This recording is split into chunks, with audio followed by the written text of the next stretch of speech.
In the early 1800s, the North American plains moved, not the land, the animals. 30 to 60 million American bison, a living tide rolling from horizon to horizon. And in less than a century, that ocean nearly vanished. Fewer than 1,000 remained. How do you erase a species that big, that fast? You industrialize the hunt. The railroad slices across the plains. Rifles mark its spectacle. Bison are shot from train windows for sport. Hides turn into profit. Tongues and meat are sold. Skulls stack up like monuments to waste. But this wasn't just business. U.S. policy explicitly encouraged slaughter to break the backbone of indigenous plains nations.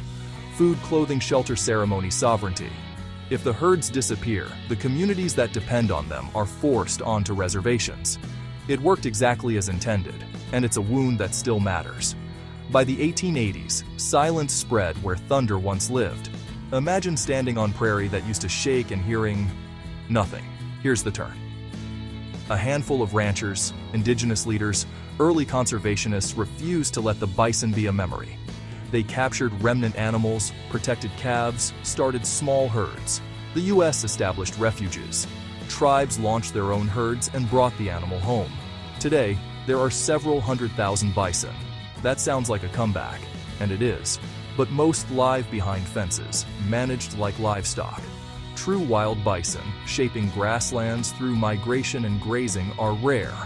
Genetic diversity is thin. Ecosystems that evolved with bison still miss their keystone. So what do we do with this history? We don't just celebrate survival, we rebuild relationship. Support tribal-led herds. Back land that reconnects migration routes.